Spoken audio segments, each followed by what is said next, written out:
বাংলাদেশের রাজনীতিতে সাম্প্রতিক ঘটনাগুলো যে শুধুই দৈনন্দিন রাজনৈতিক সমীকরণ নয় তা অনেকেই অনুধাবন করতে পারছেন না। গত 10 দিনে জামায়াত ইসলামী 15টি রাষ্ট্রের সঙ্গে ডিপ্লোম্যাটিক পর্যায়ে বসেছে। এই ঘটনাটি বাংলাদেশের ইতিহাসে বিরল এবং এটি কেবলই একটি রাজনৈতিক ঘটনা নয়, বরং গভীর কূটনৈতিক কৌশলের প্রকাশ। দেশীয় রাজনীতির প্রেক্ষাপটে এটি একটি সুস্পষ্ট ইঙ্গিত দিচ্ছে যে জামায়াত শুধু পার্টি হিসেবে নয়, রাষ্ট্র পরিচালনার ক্ষমতা অর্জনের প্রস্তুতি নিচ্ছে।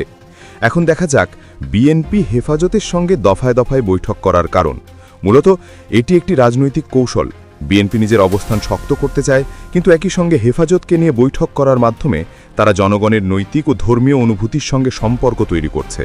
এটি শুধু ক্ষমতার জন্য নয়, বরং রাজনৈতিক ভিশন ও ভোট ব্যাংক শক্ত করার একটি সরল কিন্তু কার্যকর পদ্ধতি। এমনকি এই প্রক্রিয়ার মাধ্যমে তারা রাজনৈতিক সমঝোতা ও অঙ্গীকার তৈরি করার চেষ্টা করছে। আরেকটি লক্ষণীয় বিষয় হল, কিছু নেতা পূজার সময় মূর্তির প্রশংসা করছেন। বাহ্যিকভাবে এটি ধর্মীয় সহনশীলতার প্রতীক মনে হতে পারে, কিন্তু এর পেছনে রয়েছে রাজনৈতিক প্রজ্ঞা। এটি একটি মেসেজ দেয় যে রাজনৈতিক দলগুলো শুধু ধর্মীয় নয়, সাংস্কৃতিক ও সামাজিক দিক থেকেও জনগণের সঙ্গে সংযোগ রাখতে চায়। এই ধরনের কর্মকাণ্ড জনগণকে দেখায় যে দলটি সব ধর্মের মানুষের প্রতি সম্মান প্রদর্শন করতে সক্ষম, এবং এটি রাজনৈতিক অবস্থানকে আরও মজবুত করে। ইউনূস সাহেবদের ভূমিকা এখানে গুরুত্বপূর্ণ। তারা চায় রাজনৈতিক মাঠে আওয়ামী লীগকে নির্বাচনে টেনে আনতে। এটি কৌশলগতভাবে এমন একটি পরিবেশ সৃষ্টি করে যেখানে রাজনৈতিক প্রতিদ্বন্দ্বী শক্তির প্রভাব সীমিত হয়।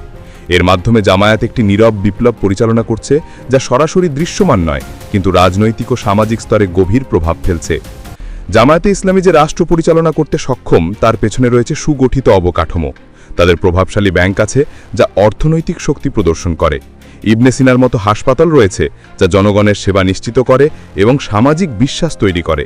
এই প্রতিষ্ঠানের মাধ্যমে তারা জনগণের দৈনন্দিন জীবনে প্রবেশ করতে সক্ষম। শুধু তাই নয়, জামায়াতের সদস্যদের মধ্যে রয়েছে অসংখ্য আইনজীবী, প্রফেসর, ডাক্তার, ইঞ্জিনিয়ার। তারা শুধু ক্ষমতার জন্য নয়, দক্ষতা ও পেশাগত নৈপুণ্য ব্যবহার করে রাজনীতি ও সমাজে প্রবেশ করছে। তাহের ভাইয়ের মতো ডিপ্লোম্যাটরা আন্তর্জাতিক স্তরে তাদের পরিচিতি বৃদ্ধি করছে, যা বিদেশি রাষ্ট্রগুলোর সঙ্গে সম্পর্ক গড়ে তোলায় সাহায্য করছে। দর্শক ও শিক্ষার্থীরা ডাকসু জাকসু মতো ছাত্র সংগঠনগুলোতে জামায়াতের প্রতি আস্থা বৃদ্ধি পাচ্ছে। এটি ভবিষ্যতের রাজনৈতিক প্রভাবের জন্য গুরুত্বপূর্ণ। যুব সমাজের এই সমর্থন ভবিষ্যতে রাজনৈতিক সিদ্ধান্ত ও নির্বাচনকে প্রভাবিত করতে পারে। সব মিলে দেখা যায় জামায়াতের কৌশল, তাদের সামাজিক ও অর্থনৈতিক প্রভাব, যুব সমাজের আস্থা, অল মিলে এমন একটি পরিবেশ সৃষ্টি করছে যা বাংলাদেশের রাজনীতির ভবিষ্যৎকে অন্যরকম রূপ দিতে পারে। এই নীরব বিপ্লব ধীরে ধীরে গড়ে উঠছে, এবং যে কেউ যদি চোখ না খোলে তা কেবল সময়ের অপেক্ষা।